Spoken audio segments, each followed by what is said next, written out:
Very good. So good afternoon, everybody. Um, I I came from downstairs, and I was joking with Klaus that this is the side show of the land conference. But it's great to be here. We see a different, more casual dress code, except for the two of us. Maybe we should take off our ties. But this is great. Thanks very much for the invitation to get us started here. So this is the session on addressing risks of climate change in rural areas. Clearly a very important topic, very, very important topic here in the World Bank. I don't know if you guys know, but we're increasing every 2 or 3 years the portion of finance that is tagged as climate finance. We're now targeting 45%. So for every $1,000 that goes out of the World Bank group, this is the public side as well as the private side, we're aiming to have $450 that are either tagged for climate change mitigation or adaptation.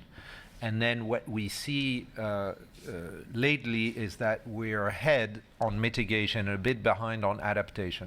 Now we're trying to balance this so that the adaptation part of our finance is just half of our climate finance. So all the papers here are actually quite interesting from that perspective as well.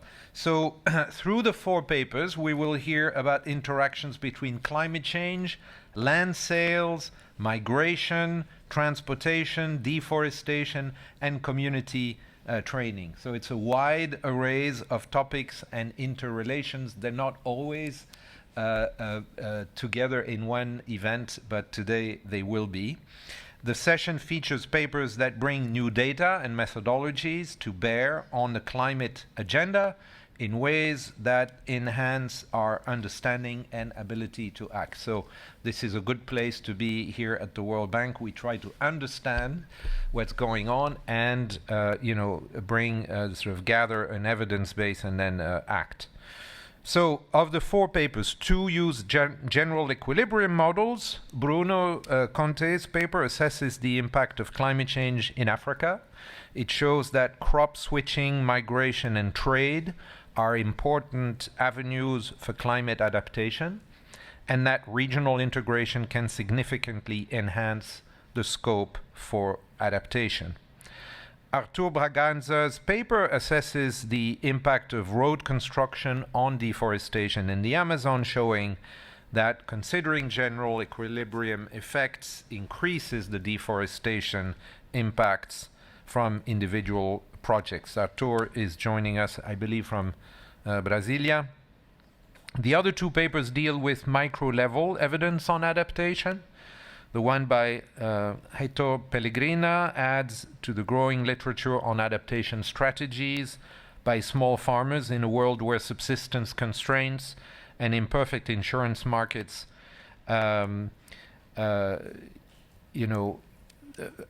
curtail adaptation, and he used property transaction data from Colombia. And then finally, Alessandro Toppeta's paper explores the impact of community training on the quality of climate finance deals and potential mechanisms that may underpin increases in payoff. So quite a menu. I think Bruno is going to go first. So Bruno Conte is an assistant professor of economics at Universitat Pompeu Fabra and a CECIFO research fellow. He studies environmental and development economics using tools from spatial economics, and he teaches environmental economics, data sciences, and how to implement these in economic research. So, Bruno. Okay, thanks so much then. I will get started. Just before that, I would like to thank everyone for inviting me and the organizers to make this conference possible. Everyone here involved I'm sure it's been a lot of effort and work, so thanks a lot. So as said, I'm Bruno. I studied mainly in my research spatial aspects related to climate change, and today I'm going to be talking about climate migration in Africa. Okay? The motivation for this project comes from this high attention from both policy and academic dimensions on possible consequences of climate change in sub-Saharan Africa. And there are several reasons for this particular concern, one of which is that most of these countries are still low-income, developing economies that depend heavily on subsistence agriculture. And as a consequence, they're still very vulnerable to changes in the climate. But they are also expected to experience very large population increases in the coming decades. And then understanding how this growing population will be eventually geographically reallocated in a future where agriculture might not be as productive as nowadays, has been at the center of the policy research agenda.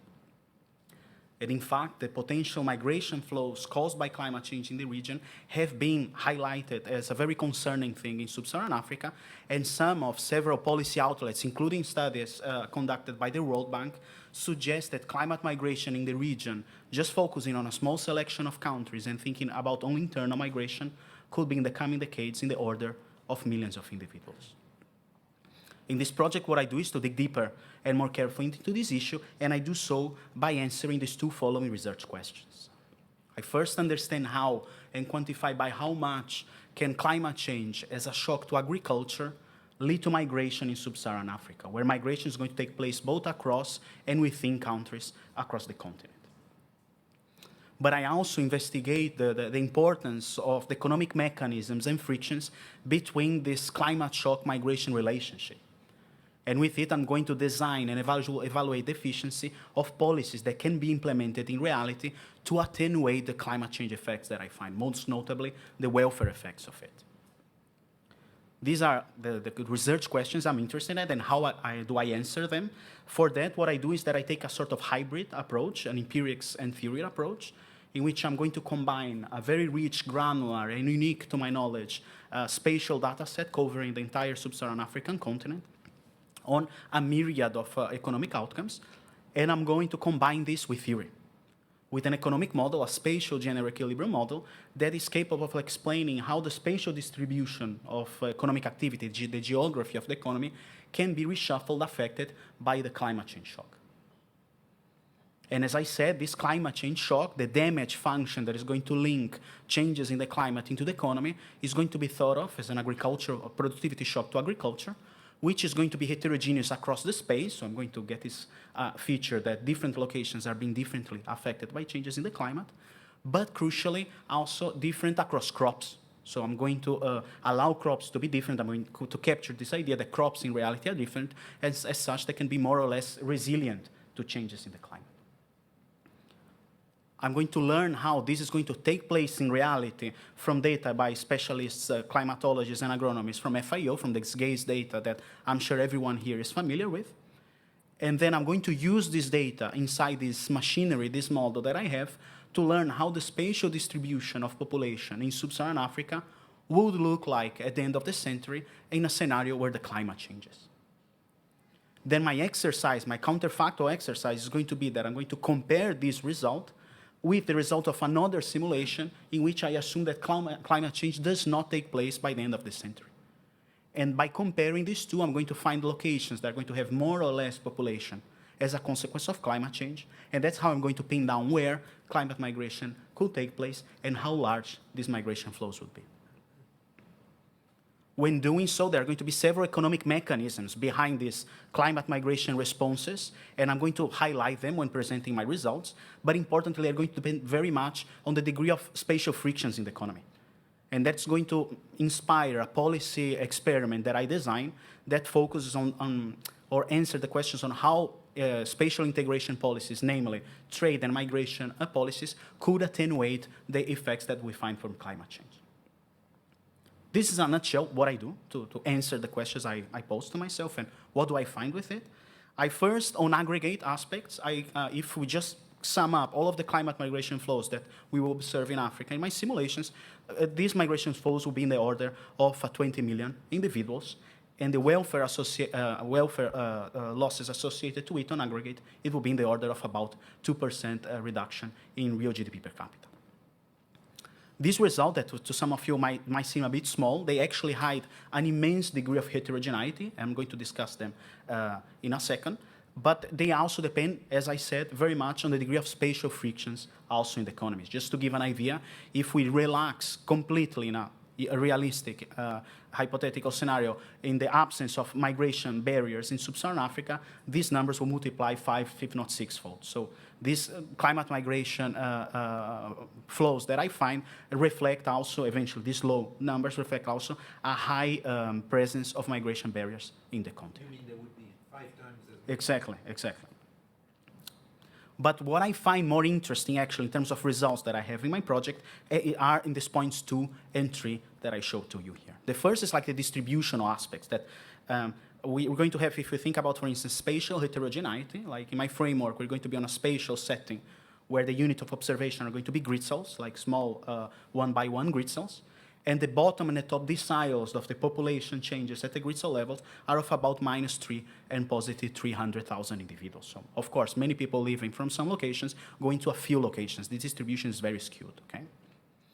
And likewise for the welfare effect. So if we aggregate from the grid cell to the country level, we have that the bottom and top deciles of the country level welfare changes are of about -15 and 3%. And some countries experience welfare losses larger than -30%. So it's just a few, this like -2% welfare losses on aggregate that we find hide a very skewed and unequal distribution. Several countries' locations worse off, and just a handful that are better off.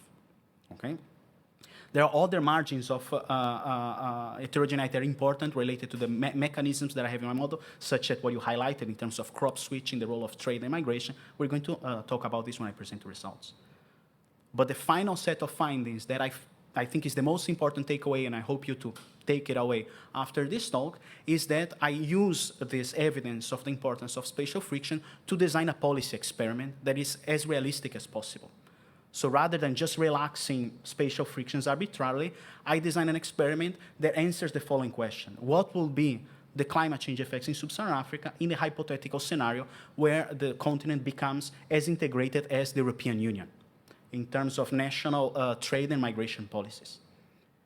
And I find that the combination of these two policies helps a lot to attenuate the welfare losses from climate change, both on aggregate and distributional aspects. And using some of these policies in isolation will be tackling only one side or the other. So there are trade-offs related to these policies individually that, if combined together, are very powerful to help sub-Saharan Africa to adapt well, both on aggregate and especially in a less uneven manner.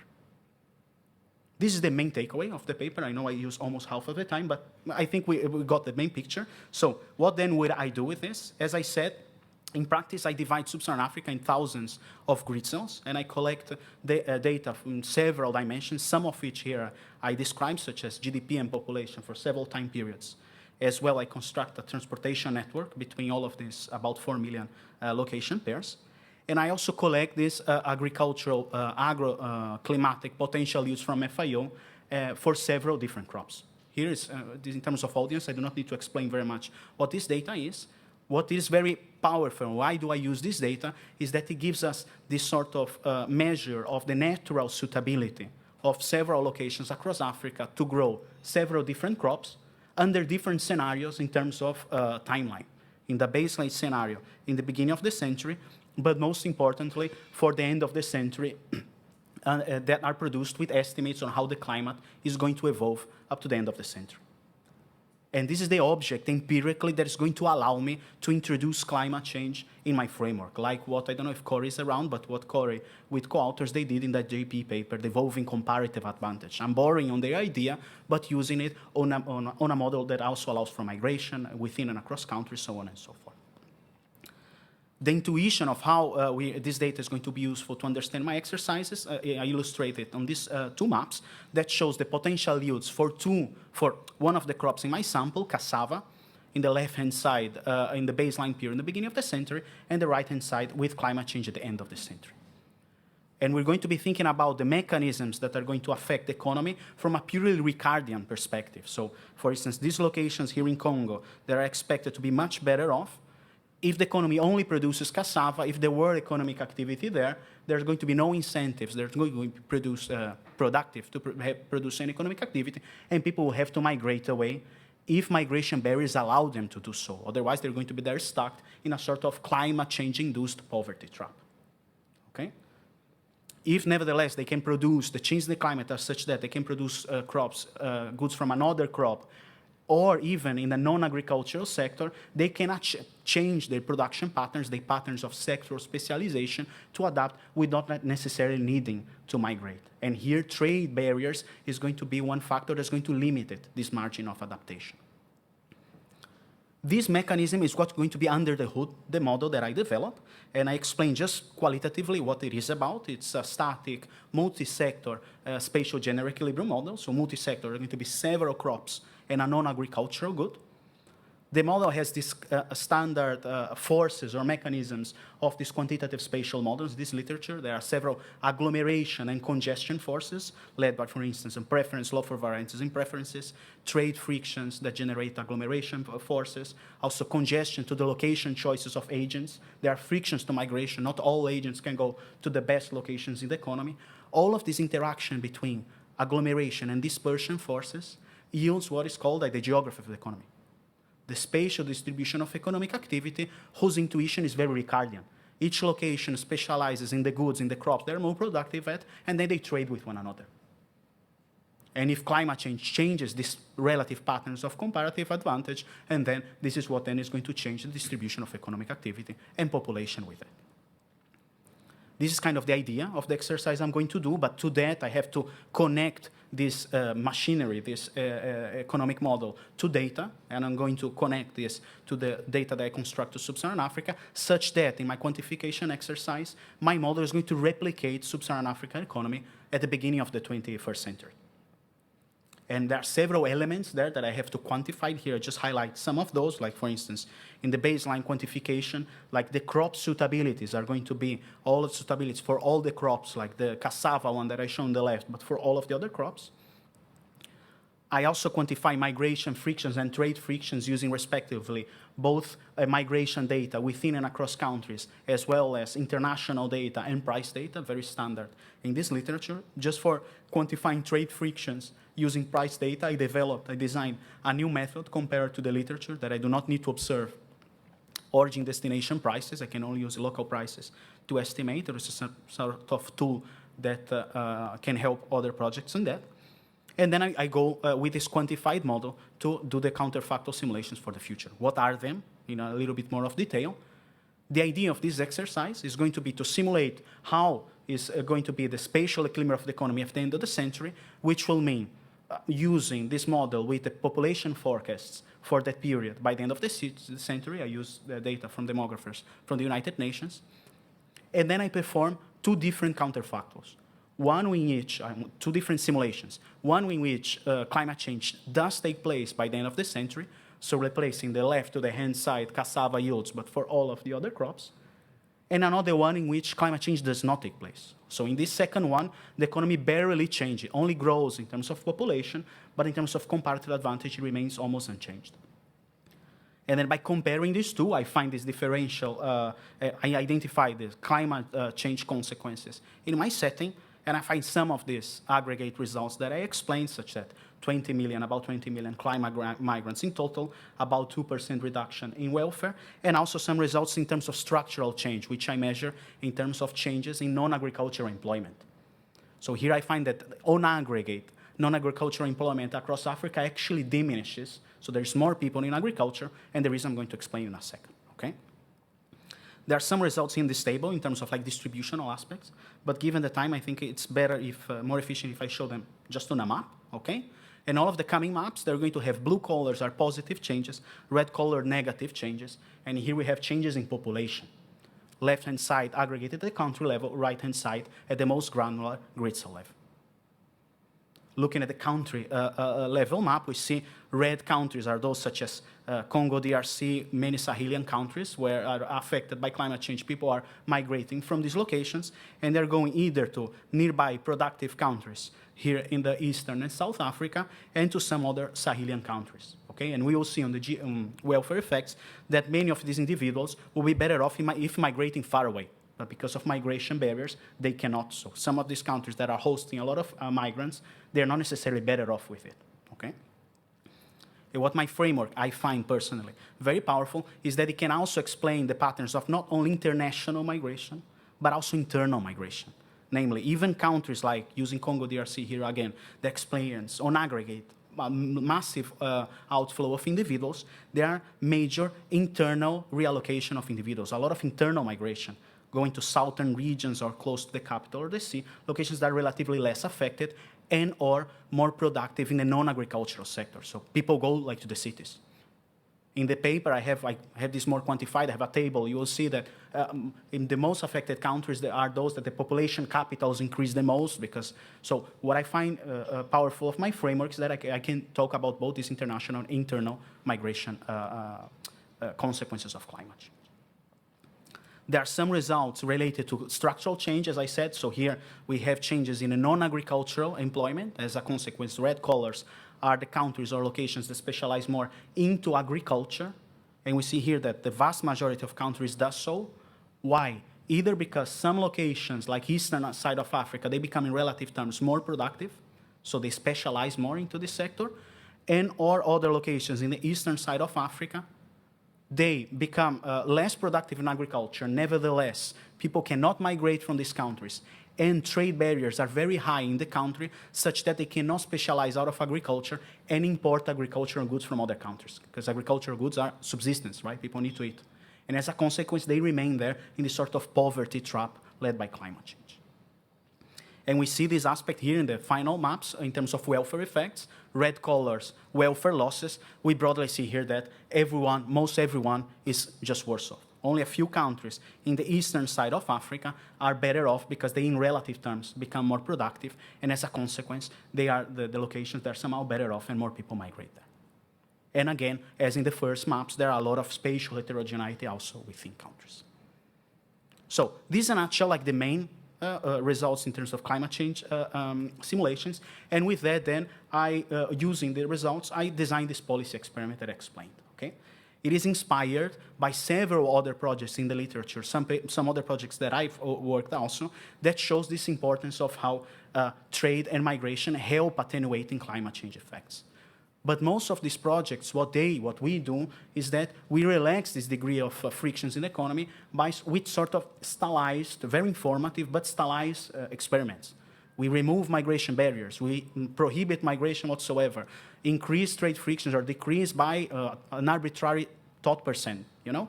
So to do something that has more sort of tangible counterpart in reality, be more realistic, what I do is to simulate this what if Sub-Sahara become as integrated as the European Union. And for that, what I need to do is I have to do the entire quantification of my model with a likewise rich spatial data set for the European Union.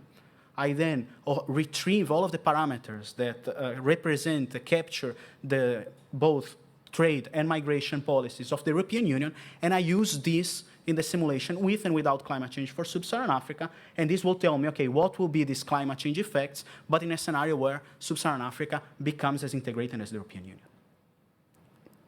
And by doing so, I do that in separated simulations. I have here just the baseline aggregate results and the distributional welfare results. We see that if we use only migration policy, so only relaxing the migration barriers but keeping the trade policy of the European Union, we find that obvious result, migration flows increase by about 50%. Aggregate losses are somehow diminished. They become 60%, they reduce about 60%, and we say, okay, that's great. Using migration policy can be helpful in that margin. But if we look at the distributional aspect, the distribution of winners and losers are as wide as in the baseline case. So what happens there is just simply some people are able to go to the South Africa, Tanzania, these better off countries, but some others are as worse off as before. So this is a sort of trade-off, I say in the paper. We can reduce aggregate losses, but with the cost of high inequality. If we go to the trade exercise instead, if just using the trade policy of the European Union, there is the reduction in aggregate losses are not as large as in the migration policy, but instead it reduces a lot these disparities in the climate change effects, okay? And there's also a major decrease in the migration flows that I can explain in the Q&A if you're interested. There is a sort of mechanism there. But the main takeaway of the paper is that if we combine both policies, we have that we somehow reduce migration flows, and we are able to somehow reduce also the aggregate welfare losses, but by vastly diminishing these inequalities in the climate change effects. And this is sort of a main takeaway that I hope you to take it from this project. Combining these two policies can be very efficient by using them individually. There are some trade-offs involved in it. There are some robustness and additional things that I'm not going to bother you with. And with that, I'm just going to thank you for your time and look forward to your comments. Thanks a lot.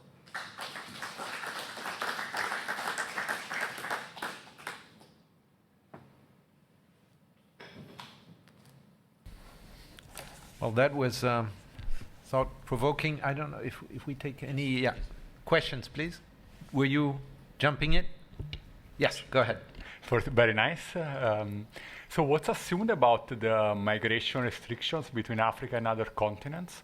And can you think, because that seems to be a pretty first order thing that we're interested in. And can you think of counterfactuals along that dimension?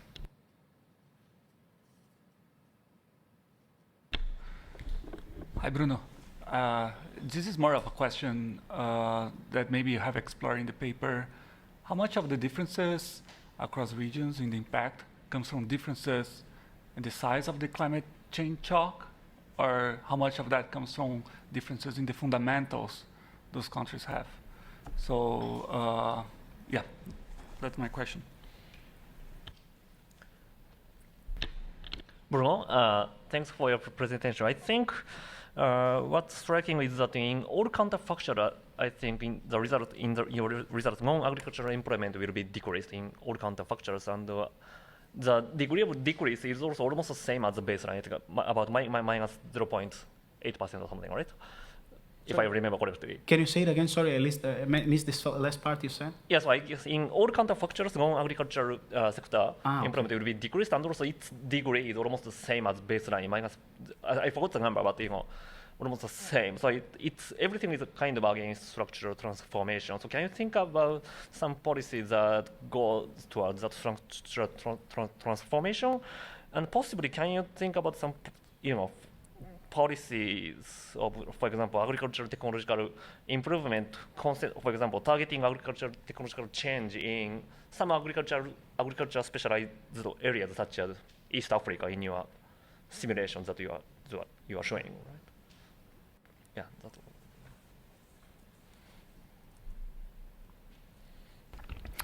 Hi, yeah, so it's a super amazing paper. I like it a lot. It's very important.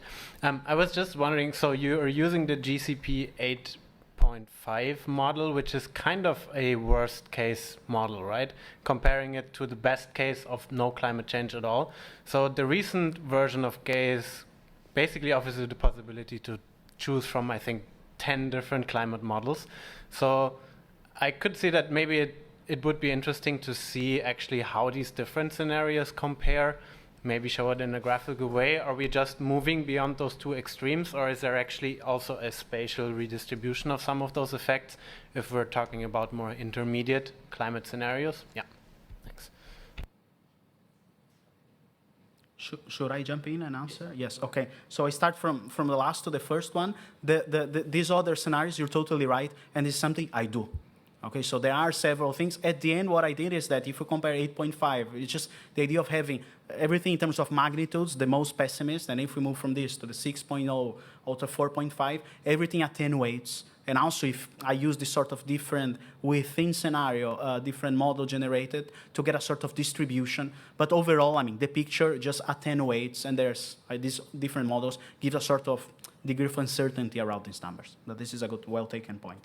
Now, in terms of like the results in terms of structural change, right? In terms of changes in the non-agricultural employment, all of the numbers I showed here are on aggregate. So even if they don't aggregate, they seem to not change very much within different scenarios, across different scenarios, there are major changes. Okay, so just to give an idea, one that I remember by mind is that on the baseline, we have this about minus 2% change approx in the non-agricultural employment.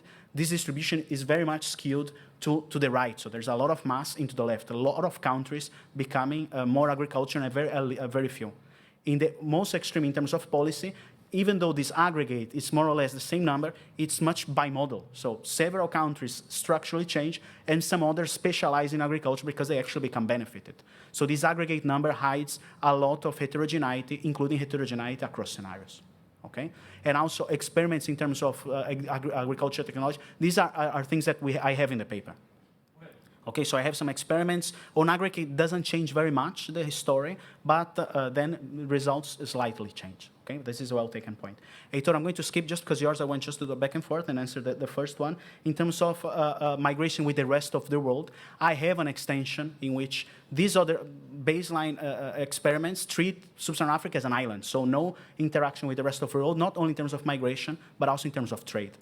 But in the paper, I have an extension in which then I add the rest of the world as an additional location, and I also do some policy experiments with that, relaxing, for instance, trade barriers with the rest of the world, attenuates these losses because then Africa can simply import goods from the unaffected rest of the world. So these are sort of exercises that I also illustrate. And Heitor, to your question, just to understand, what you asked is more about what is the role of the sort of relatives compared to the scale effect of climate change, namely, gaze is changing the sort of fundamental productivities in agriculture. Was your question related to the absolute advantage compared to comparative advantage?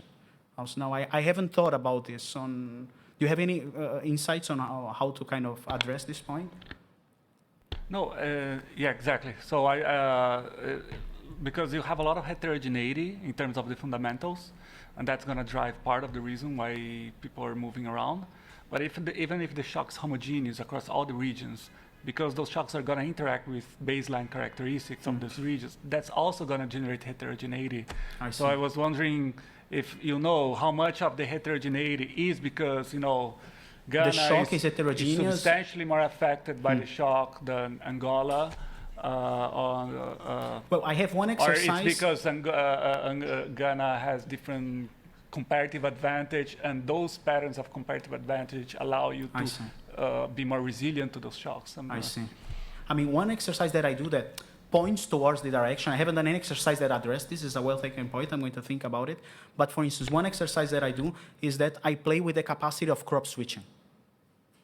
And if everything is not driven by the heterogeneity across crops, an exercise without crop switching or with crop switching would yield very similar results. And I see if I reduce the degree of substitutability between crops such that then there is less room for that, the welfare effects, everything actually is magnified. So there is this role of heterogeneity within location explains a lot of the result. But I'll think more carefully about this. This is a well-taken point. Thanks a lot. I guess I'm done with time now, right? So, okay, thank you very much once again. And it was really great. Thank you.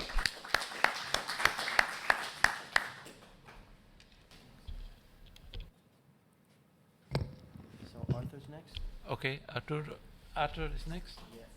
I think he should be appearing. Yeah, he's on WebEx. Hi, everyone. Can you hear me? Yes. Yes. We cannot see you yet, but I'm sure you will be appearing soon. Okay. Yes. I'll share my screen.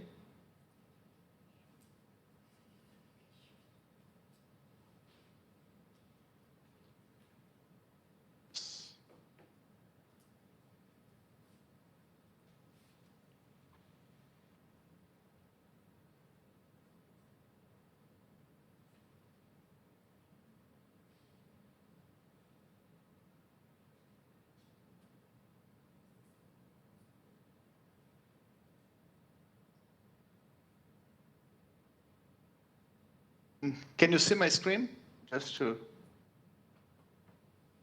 We can see you, but not your screen. Now something may... Yes, okay. Now good. Now it's good. Okay. Can I start? Of course. Yeah.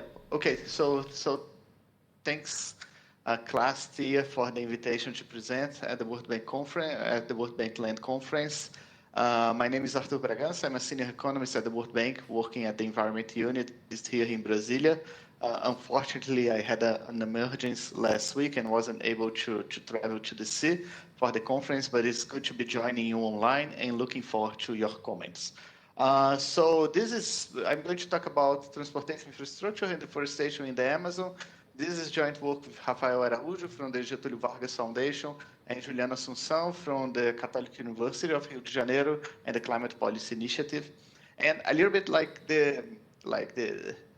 what got us started in this project was basically like this observation that when you look at the almost like 500,000 square kilometers of forests that were cleared in the Brazilian Amazon since the late 80s, you see that like most of it is located close to transportation infrastructure. So you have like this striking visual correlation that if you try to do a calculation, and that's going to change a little bit depending on the way you define roads. So this one I'm showing like 95% is close to roads.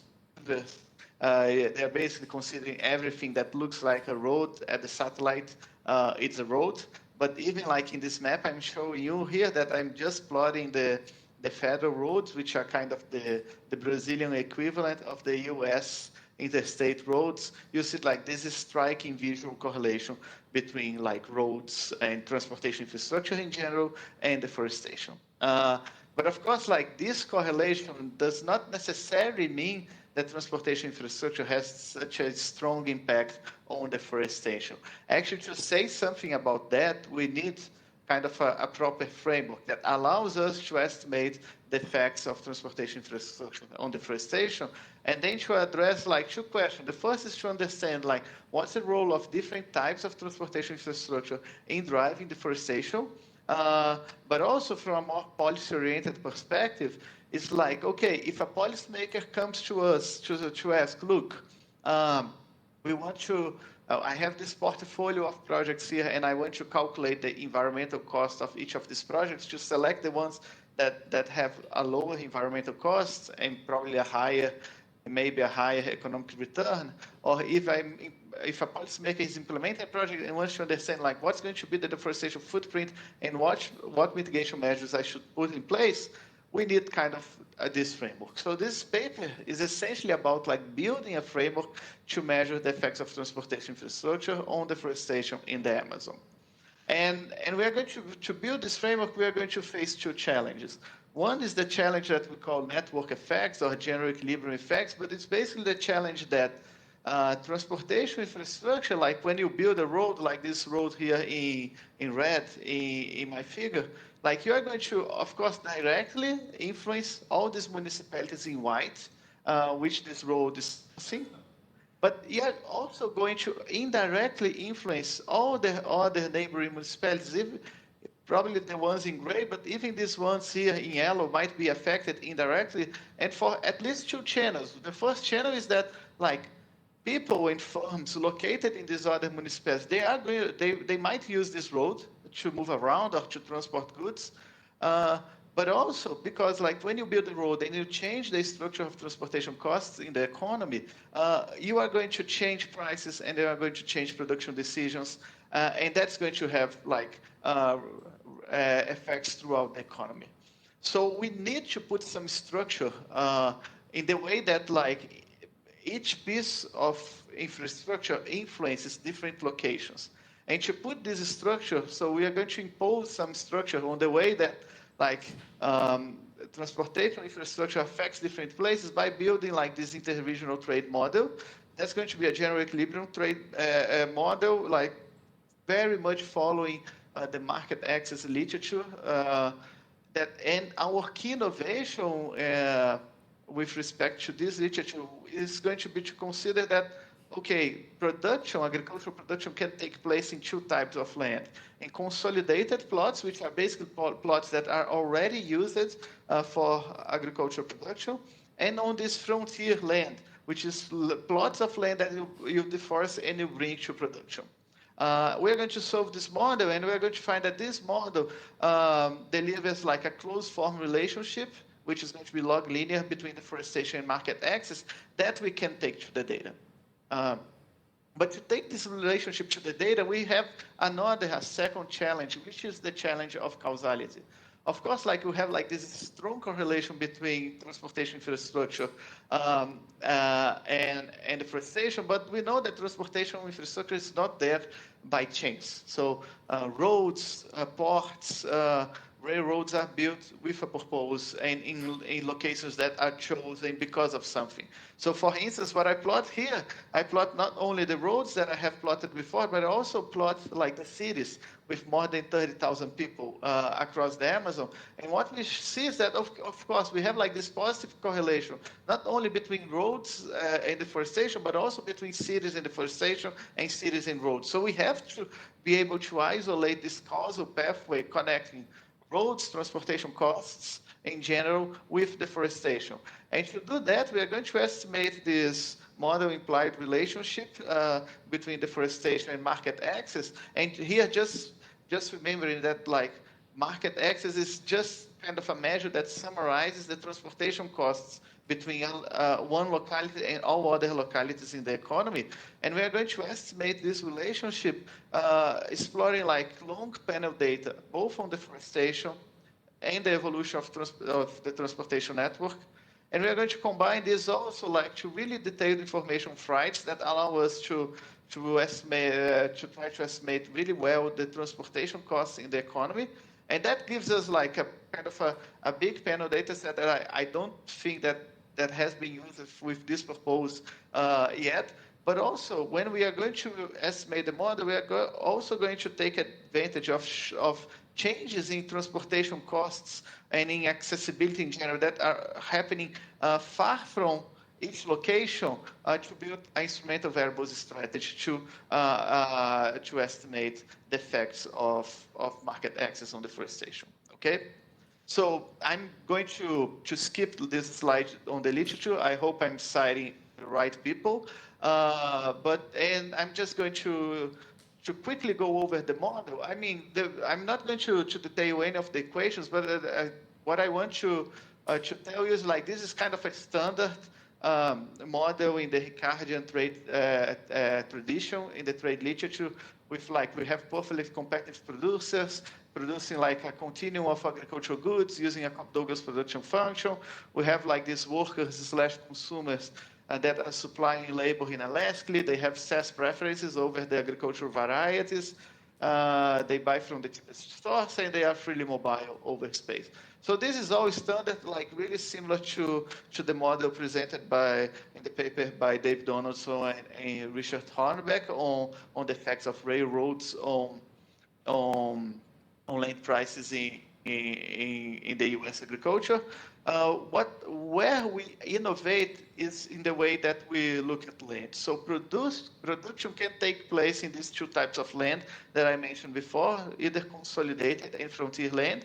And we are going to assume that like the productivity of these different types of land is going to have this Fréchet distribution that allows us to write a closed form expression for the probability that the producer will choose different types of land depending on the relative prices, but also helps us it's going to help us to solve other bits of the model. And then we are going to specify the supply curves of land. And so we're basically going to assume that the supply curve of consolidated land is fixed, and then the supply curve of frontier land is positively sloped.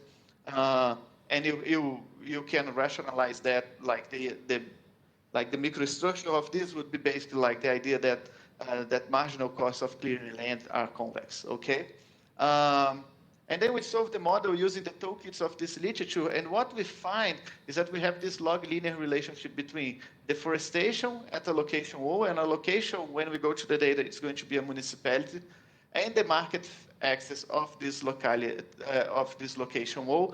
And market access is just the summary of the transportation costs between O and all other localities in the model that we can build using data on transportation costs. This relationship implies that like this ratio of the model parameters here, like these parameters and these parameters, is going to be a sufficient statistic for the effects of transportation infrastructure on deforestation.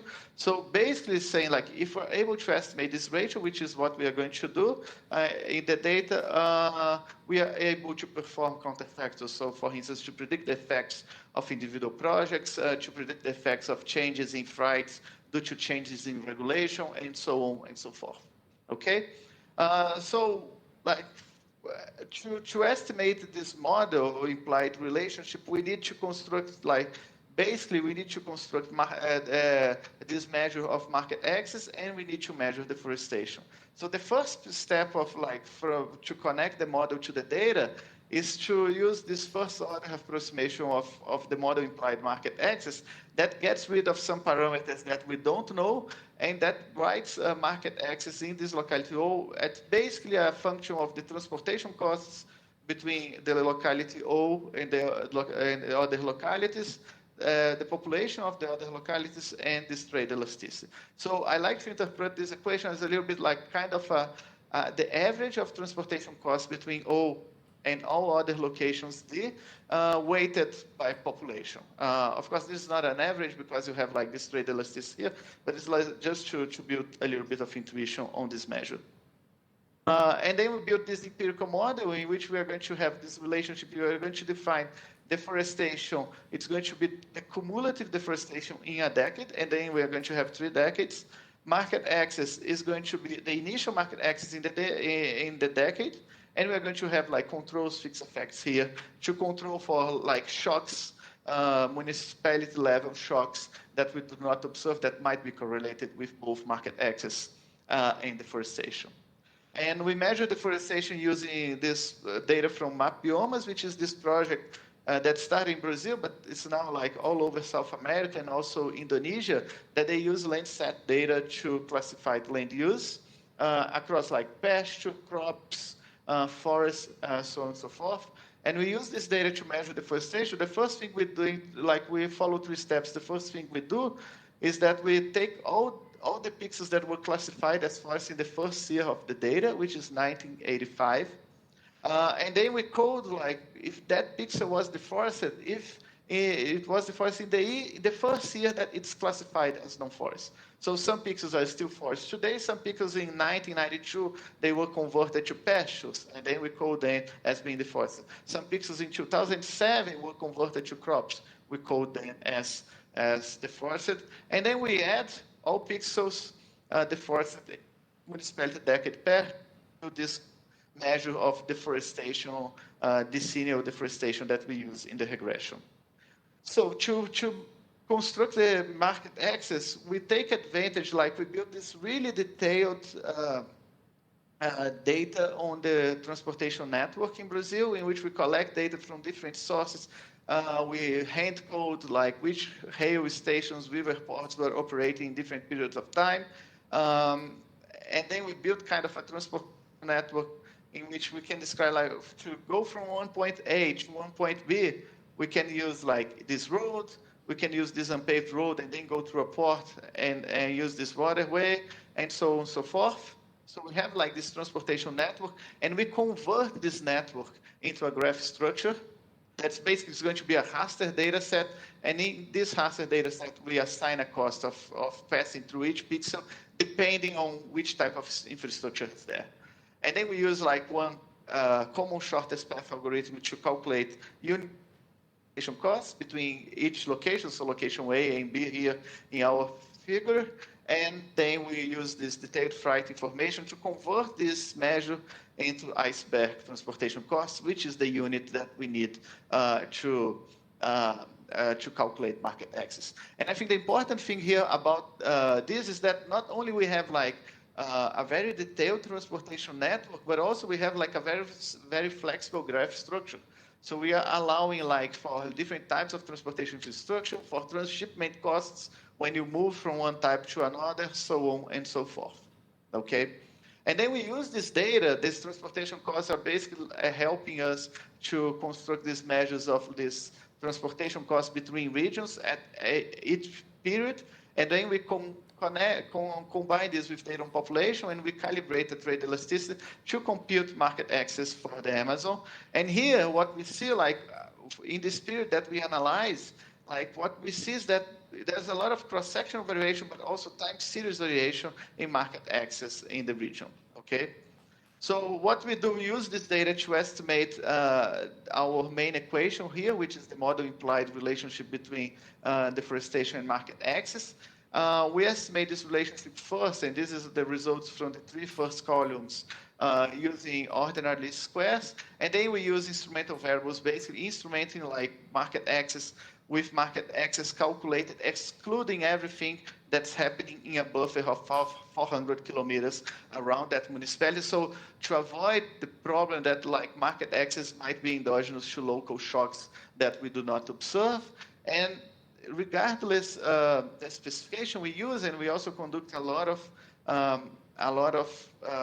robustness tests, we find that increasing 1% in market access typically increases deforestation by about 0.5%. This is a super parsimonious model, but it's a model that predicts deforestation really well. And as a matter of fact, like so we do like this out of sample predictions. So using this elasticity that we estimate, we solve the model, and then we predict deforestation out of samples. So in the decades that we observe, that like our model, it underpredicts a little bit deforestation, but it has like, it predicts about 80% of the deforestation, okay? We also do this exercise to show that actually having a model that incorporates these indirect effects or general equilibrium effects, it's important. And to do this, we simulate random roads across the Amazon. And then we obtain the model implied effects of each of these roads on deforestation. And then we compare these effects with the effects that we would calculate if we were using kind of a difference in difference design, to the design that some Marshall headquarters used to evaluate the effects of roads on deforestation in India, in this paper in the Economic Journal in 2020.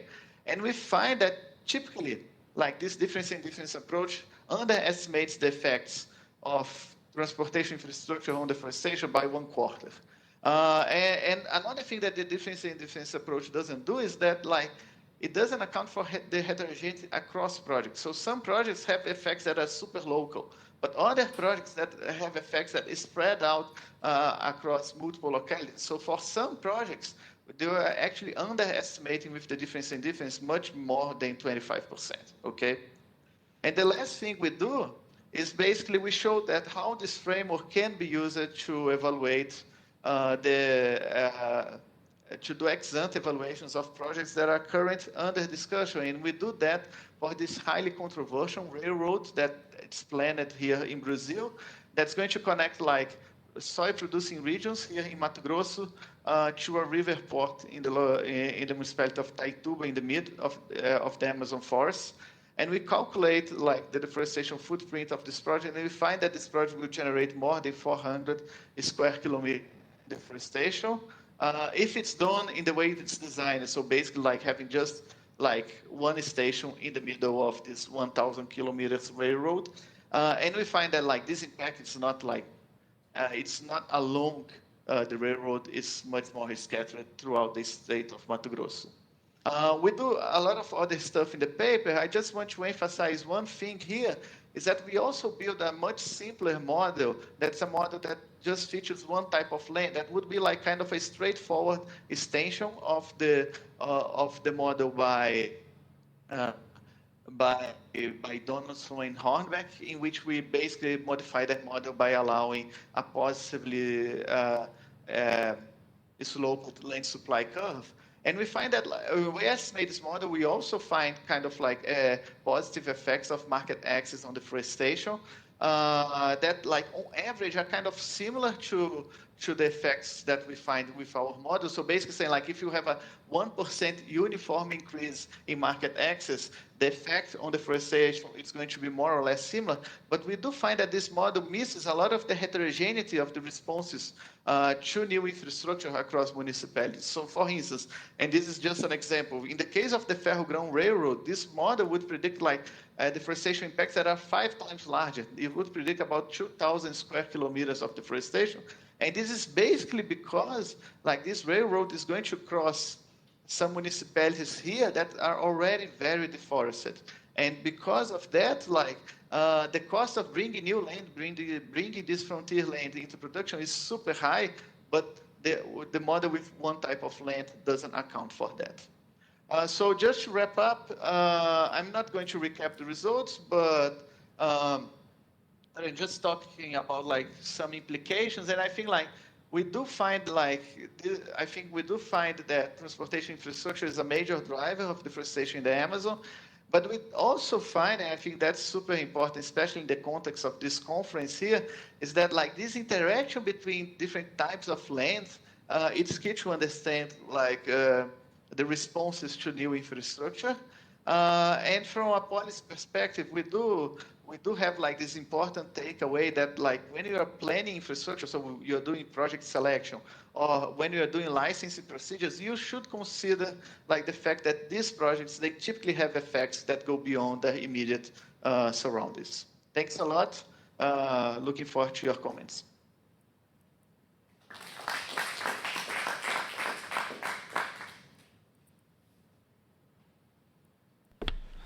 Hi, Arthur. This is Heitor. I hope things are going well there. It's a pity that you're not here. So I have a question about, I thought it was very interesting that you have this very rich data on roads and railroads. And I was wondering if your model captures the differences in the impact of those two things, because the way how I hear some people argue is that the railroads, they have, it's a bit more localized. You have the stations where things are gonna end, and then in the middle of the path, it's harder for you to use it for other purpose. Whereas a road, you're gonna have settlements all over it, and you can use it for many different types of things. So I was wondering if you model in some of the counterfactors, you can, speculate about or discuss some of those issues. Yep. Hi, Arthur. Can we answer this one? Oh, sorry. Okay. Hi, Arthur. Go ahead. Anna here. I love to see this research. I was just wondering if you did any simulations interacting, how this effect would vary with environmental policy. For example, I have the priority municipalities policy that is heterogeneous across municipalities, and I was just curious if you know how these effects would change. Okay.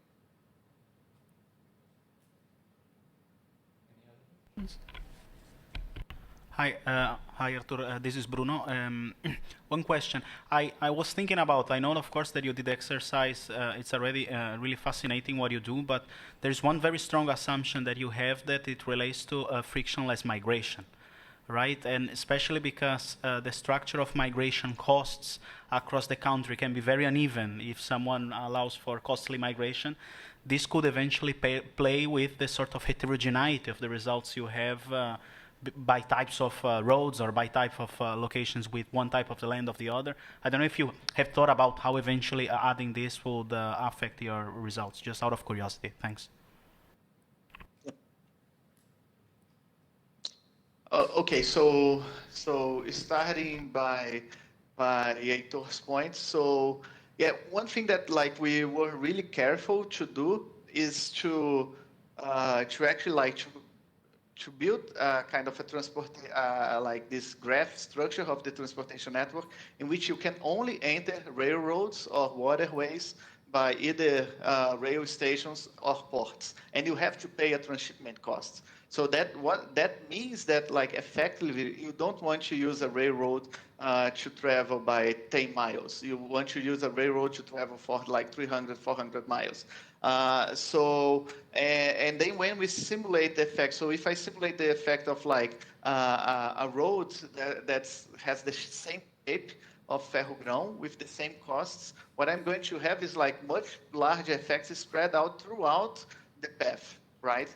While the effects of the railroad are concentrated near the stations, right? So you do have this difference. Embedded in the way that we build the transportation network. And then also leads to Anna's question, like we do when we calculate the costs of going through different types of pixels, we do like put much higher costs of going through pixels that are conservation units, for instance. And we could do that for different enforcement levels. We haven't done, that's actually a good idea. But what that basically means is that like if you're building a road or a railroad in a place that you have a lot of protected areas nearby, that's going to attenuate a little bit the effects because you have less, it's going to be harder to use this road to produce nearby and to reach the road. And to Bruno's point, I think this is a really good point. We have thought a little bit about that in the sense that if you add like some migration frictions,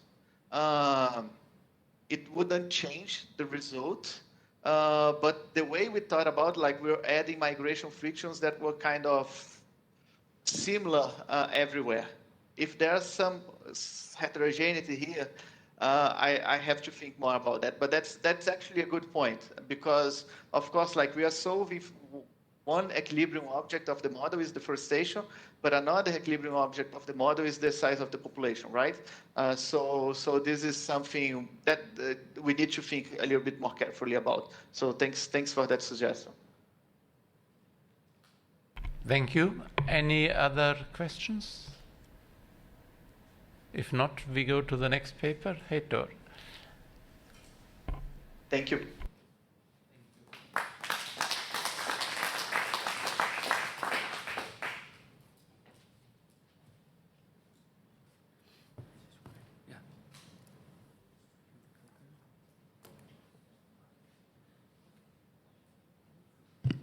Microphone or? Yeah, you want a microphone or this? Yeah, microphone, I think. Why is it not working though?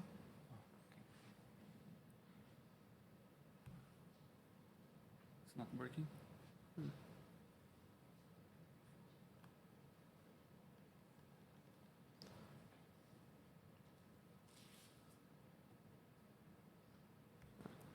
me see if I can do it from here. Which one is it again? Is the first one.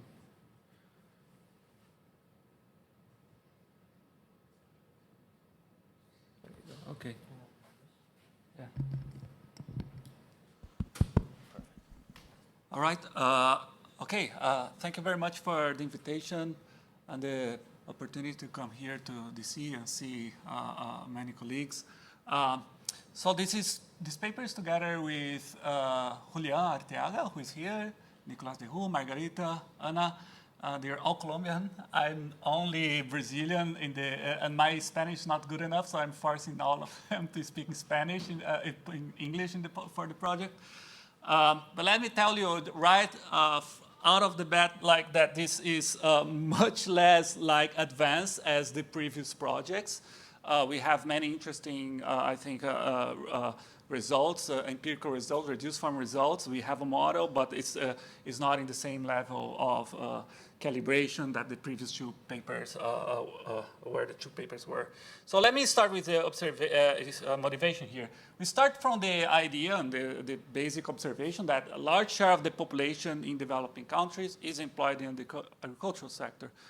And because of that, the climate conditions is especially important for productivity and welfare in these economies. For that reason, academics and policymakers, they have long been discussing how climate shocks is going to affect the productivity and welfare in these economies. And more recently, there has been also increasing concerns about climate change because there is this perception that climate change is going to increase the frequency of those climate shocks, and this is going to be particularly harmful for developing economies. Meanwhile, we know that if we go to those economies, land is a central asset for households. It's both a way of becoming richer and becoming wealthier, but it also serves as an important buffer against negative shocks. There is this very interesting book from Adinura Krishna that documents a lot of qualitative work in Africa showing how land assets, households, they sell those land when they are subject to shocks. And we know also that those land transactions, they are going to impact the farm size distribution with potential implications for aggregate productivity, which is something that the literature has been highlighting more and more in recent years. So given this context, the question that we ask in this paper is how do temperature shocks impact land transactions and the farm size distribution, and what are the further implications for aggregate productivity?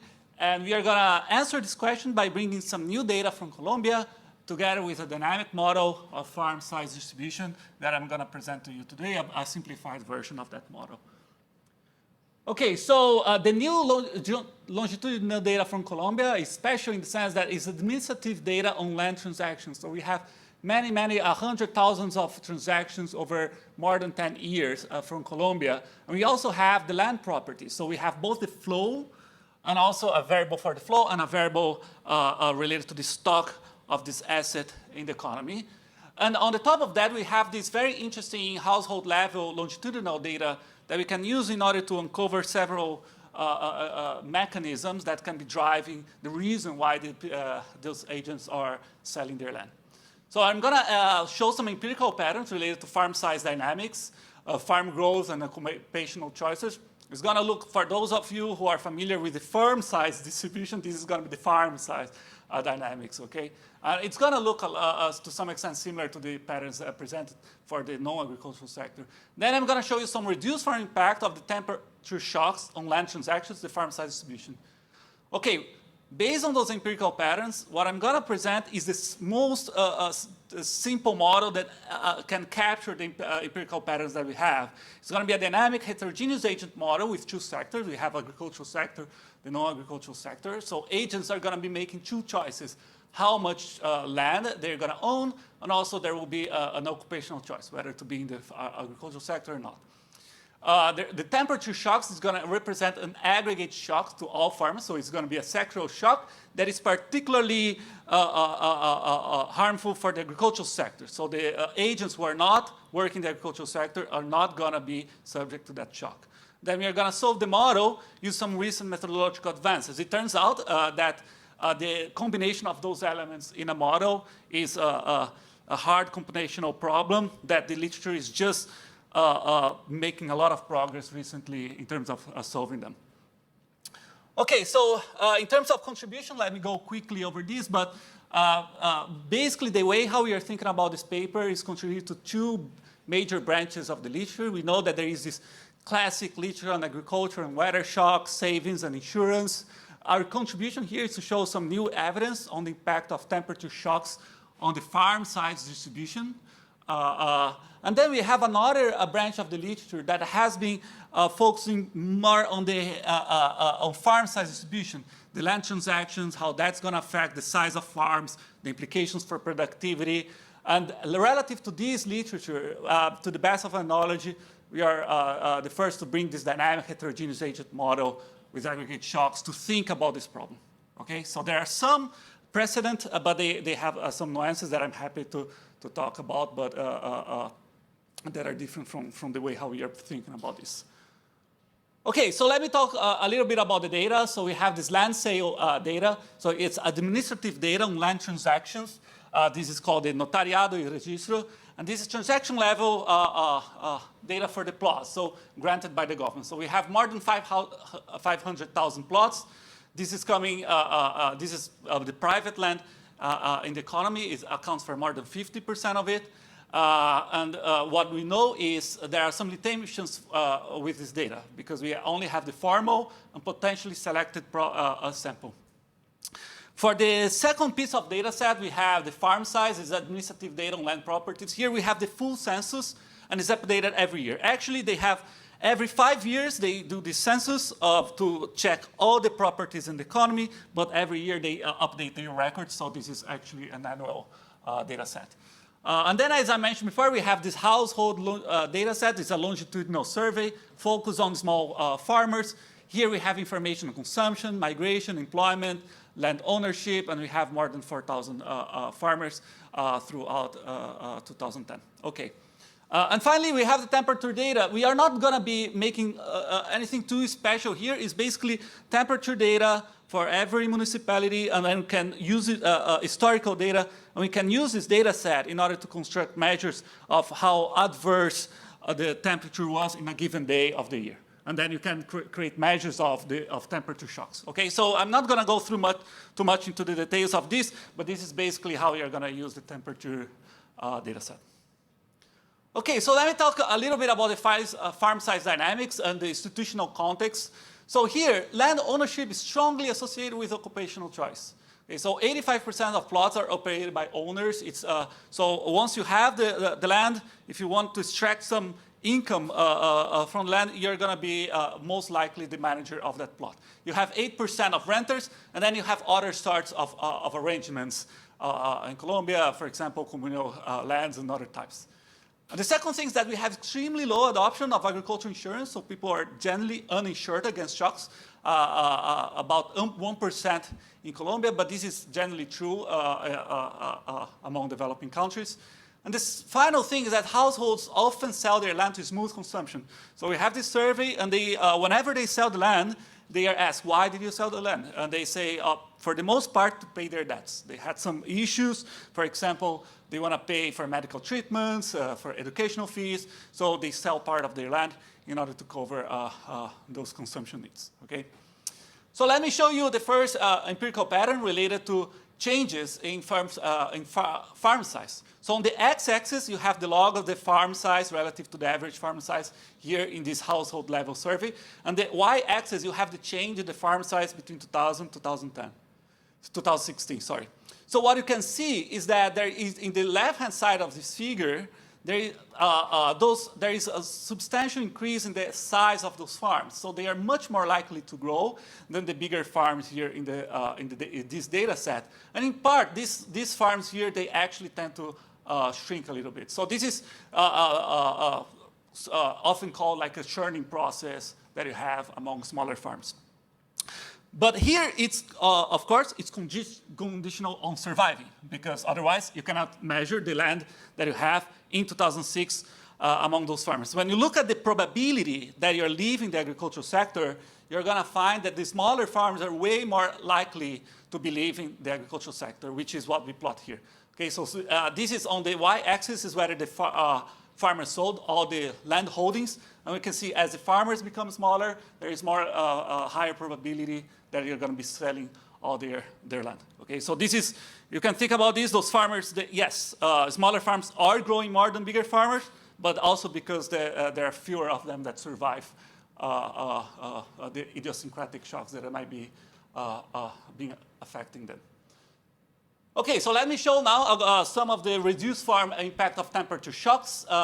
So what I'm going to present here is the most simple way of thinking about this. Is basically a fixed effect regression, which we have the outcome y and the temperature shock in region I in period t. And this is a typo. This is supposed to be t. And then we have region and time fixed effects, okay? So I'm not even including any controls because I just wanted to make this as simple as possible for this presentation. But in the paper, we have been working with a massive number of robustness in terms of specifications, how do you define this dependent variable, the explanatory variable controls. And in general, the qualitative patterns are very resilient to those different specifications. So let me show the first one, is that when you have this temperature shock, so this is adverse shock, what you have is an increase in the number of transactions that you have in those regions. There is an increase in total sales. There increase in this is full sale, is when the farmers are selling their entire plot. Partial sale is when they divide the plot and just sell part of them. And we also have the number of mortgages. Okay, so what we see is that in all of those cases, it seems that the farmers, when are subject to this shock, they are selling their land. when we look at who is selling their land, this is what we get. Okay, so we have other results also at the average farm size. I'm going to focus on this only here. So on the x-axis, we have different quintiles according to the initial farm size distribution. So we go to those municipalities, we look at the quintile distribution, like who is in the bottom quintile, in the middle, etc. And then we look how many farmers will be in this quintile after the shocks. Okay? And what we find is that most of the impact is happening among smaller farms. You have an increase in the number of people producing here in the left-hand side. So you have more farmers selling, but you also have more entry in the sector among the smaller farmers. And later, I'm going to show how to rationalize this in the light of a model.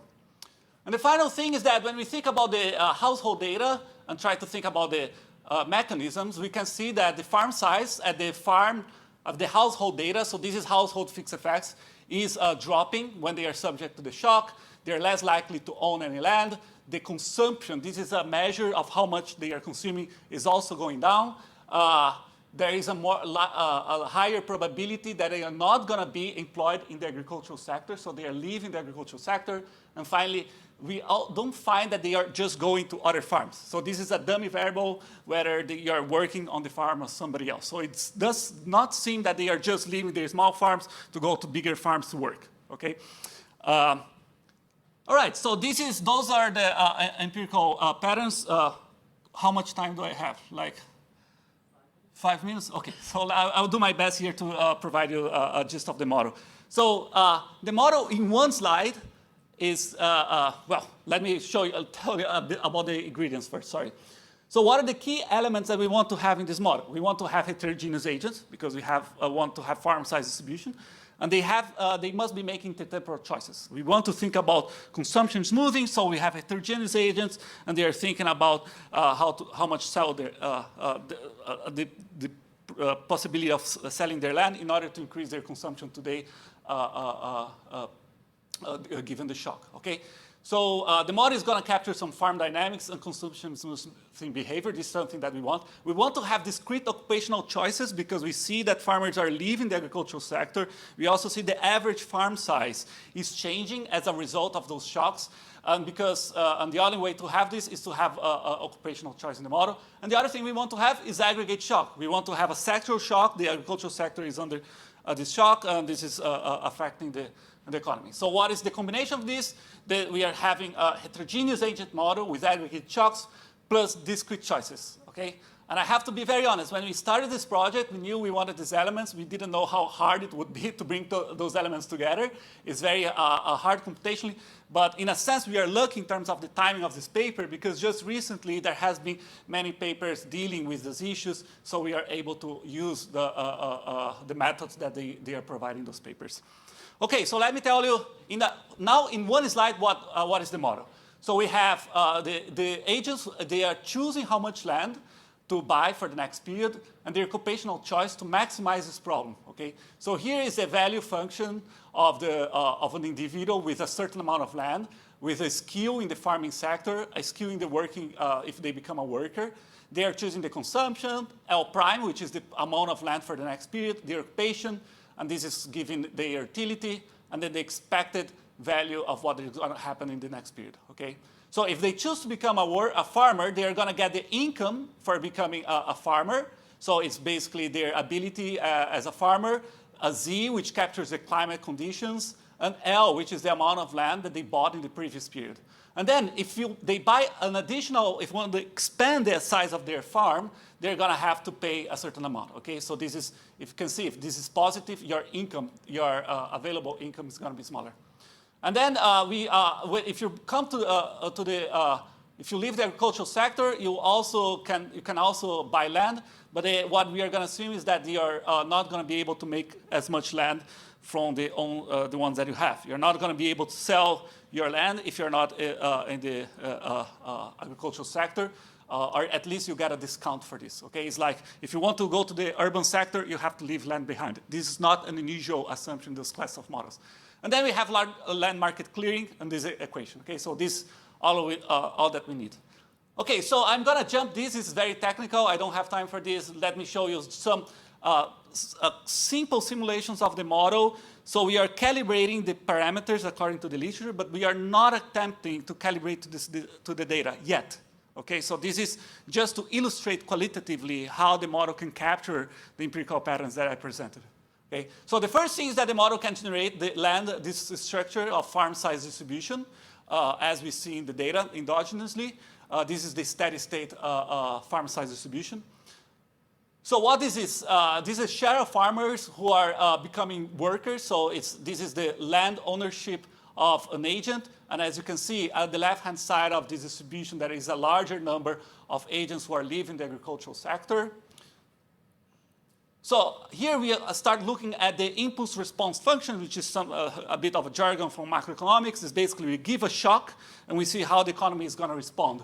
And what the model is generating here, this is the reaction of the number of agents in each group of farm size. So here between 0 to 0.9 hectares, 1 to 1.9 hectares. And here is the horizon, is how much they are going to respond over time. And what we see is that the small farms are growing much more than the bigger farms. Okay, so another way of looking at this is by looking at the quantile of the distribution. So here we have the quantile of the distribution of farm size. On the y-axis, we have how many agents you have in that quantile.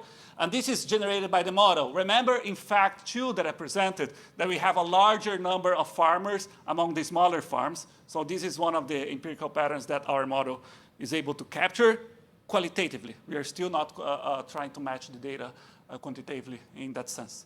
And the final thing that I want to show, this is a bit of a busy figure, but I think it's very interesting and help us understand a bit the mechanisms, what is happening. So on the x-axis, you have the number of agents with land holding relative to the steady state in the first period after this climate shock. On the y-axis, you have the land price.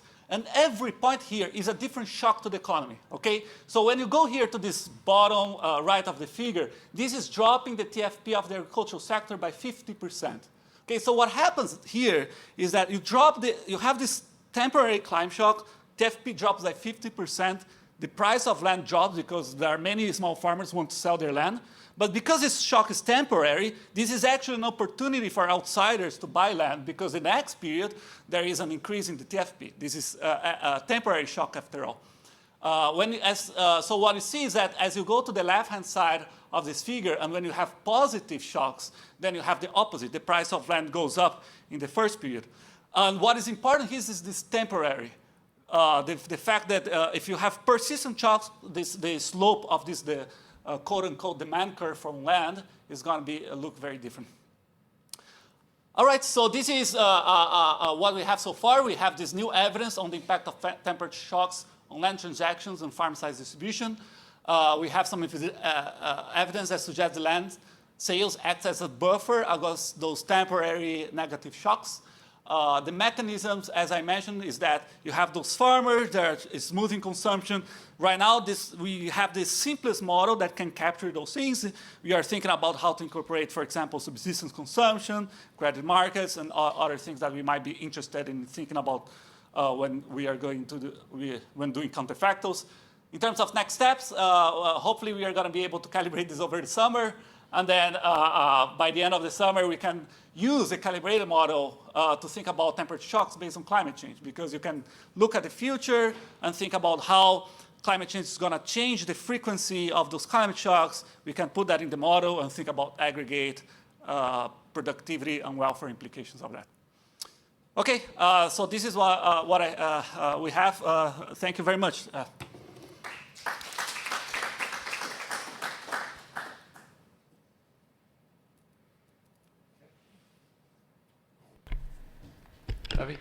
Yeah, thank you.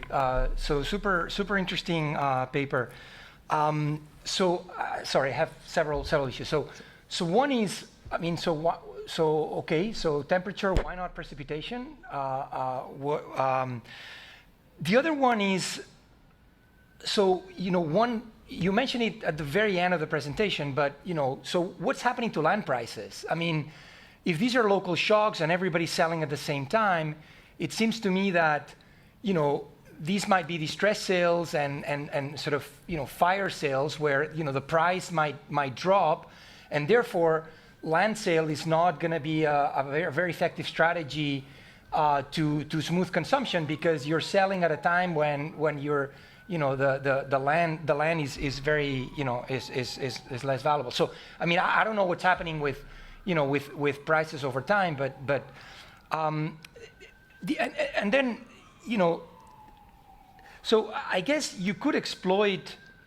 So you're looking at, the increases in temperature, and I think you're going to do that. But so I'm assuming that there's areas where the normal temperature is higher, and other areas where it's lower. And so I guess I'm thinking about, is there heterogeneity in adaptation? So are there people that are more used to higher temperatures, and therefore the response might be different to other areas where an increase in temperature of the same amount might be more.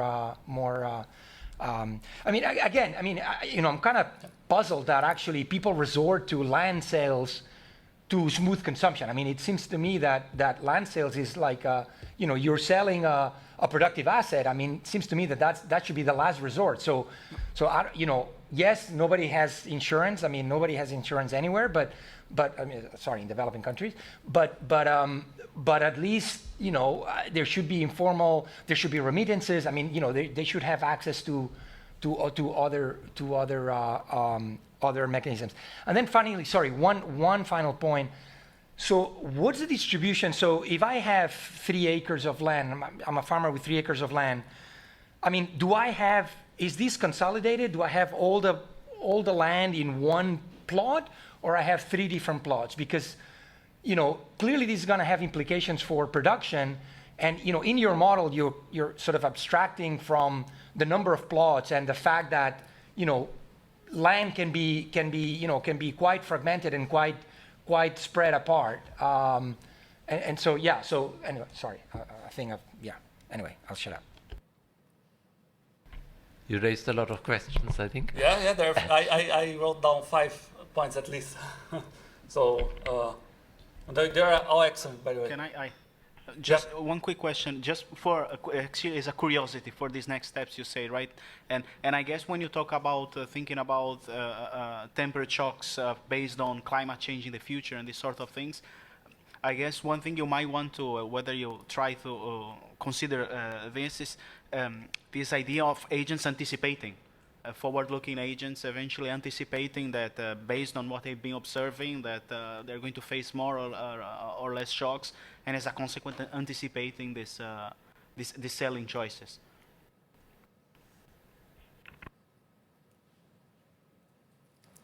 Yeah. All right. Any other question? No? Okay, so I'm going to go different from other presenters. I'm going to go in the order the questions were asked. In terms of precipitation, as I mentioned, I presented the simplest version of what we are doing to make things simple here, but we do have results for precipitation. One of the issues is that we were thinking, when we were thinking about counterfactuals and climate change, the most common measure that I hear about is temperature. So there are distributions of temperature, those things. So for the counterfactuals, we were thinking about temperature. But if there are measures, okay, precipitation 100 years from now is going to change like this, I think that there is nothing that would keep us from doing exercises with precipitation. So it's extreme events, right? Floods or droughts. Yeah. I mean, that's what, yeah. Yeah. So for land prices, that's an excellent point. We would love to observe land prices and see if they drop. And it's true. At the same time that you have more willingness to come to the agricultural sector because prices are dropping, it becomes like it's going to harm the ability of land itself to become an instrument for consumption smoothing. So I guess that then you have competing forces here, and it's a great point because perhaps this is the reason why we see most of the results on the left-hand side, because those farmers are closer to a smaller consumption, so the marginal value of consumption for them is higher. So it could be that this is will help us understand why the results are concentrated among smaller farms. So in terms of, I also put here higher average temperature. What we do is we go to every municipality and we look at the average temperature in a quarter for that municipality, and then we look at deviations for that average temperature in that municipality. So this is how we are defining an adverse day in terms of temperature. So we are taking into account like differences in average temperature, particularly in Colombia because of differences in altitude. We thought it was important. Sometimes people just use one cutoff for the entire country, and we did some robustness with that. And Julia knows this is a bit closer to those results. And if you want to speak, feel free to just intervene. But this is what we are doing in some of the results. But you have another point that no.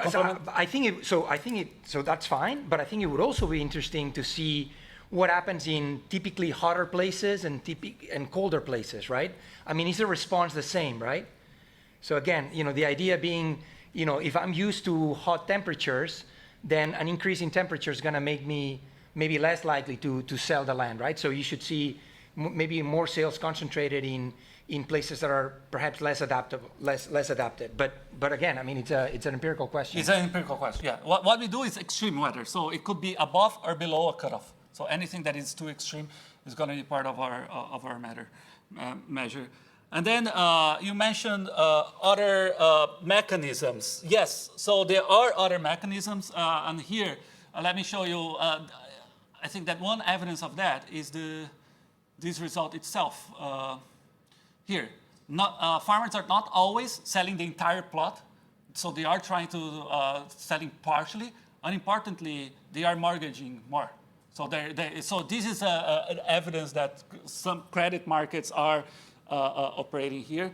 And we had some results for trying to look at interactions between access to urban centers, access to better credit market, to think about different mechanisms. Like some regions, they're going to resort more to land sales than others. And this is something we can do more empirically. We did not exhaust the possibilities. The contiguity issue is one of the things that we did in the robustness is we look at the, so we created a measure of how likely you are to have, how many farms you have around you, and we created a measure of how separated the farms were in every municipality. I don't remember the details of that. So we have some measures, and we created. So what was the measure about, Julia? And then we didn't find results to change very much with this. Yeah, so I guess we can't tell how many plots each farmer has. We cannot place them in space. We cannot tell if they are nearby or not. We have the distribution of plots for a year without ownership, so we can sort of roughly calculate the probability that a plot is neighboring another one, but we cannot really individually mark the ownership of plots. So we know how many plots each owner has, but we don't know if they're contiguous or if they're Okay, no, sorry, but you do know how many plots they have, yeah, and the size of each plot, or the overall size? Both. So we could. So I mean, my that's take something is we that haven't done, which is separate the results by farmers that own many plots against just one. Yeah, I mean, sorry, I don't know the data at all, but to me, I mean, if they're contiguous, why are not they part of the same plot, right? I mean, it would. I mean, to me, it seems like these might be spatially separated. Yeah, exactly. So we cannot tell that for each individual, but you can calculate the probability of any owner owning disjoint plots. Or maybe the guys in the survey, maybe they can tell you. And then for these micro level results, we can't tell how many plots each owner has. Yeah. I think there's definitely more to be discussed. I think I also have some issues on truncation, and if you're only looking at formal land sales, I mean, what happens on the informal market? But I think maybe we can go to that in the break. And with that, I think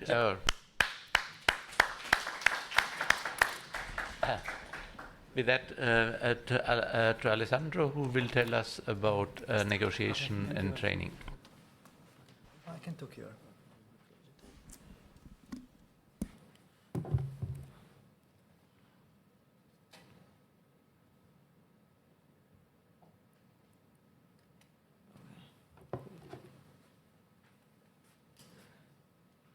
excited to be here and talk about this work, interest-based negotiation over natural resources. And we're going to provide experimental evidence from Liberia. So this is going to be slightly different from what we've seen up to this point, because it's going to be an RCT, an experiment, and we're going to try to understand whether a possible solution to address the management of natural resources, such as negotiation, could address this. The motivation behind this project is that, as we've seen in this conference, the demand for land has been growing in the past years and has been estimated to increase, and is mostly concentrated in developing countries. And Liberia, which is the context of this study, is one of the countries that has experienced the largest increase in demand for land.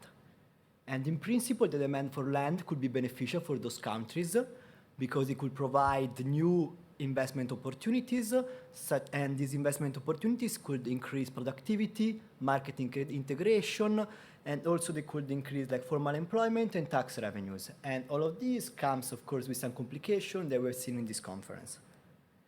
However, one thing we observe, and maybe some people here are familiar with this quote that I'm reporting, is that reality has fallen far short. And one thing we observe is that often when those communities enter into a negotiation, they leave worse off. So one thing that happens is that there are agreements, there are deals that are being made, but often when those agreements are made, people are left worse off. So sometimes it could be better to just wait for the next agreement. So the question in the background, in the back of our mind, is whether anything could be done in order to address this imbalance. And one possibility is to empower those communities to negotiate over their natural resources. Specifically, the research question we're going to ask in this paper is whether an interest-based negotiation training, and I'm going to explain in more details what I mean by that in the next slide.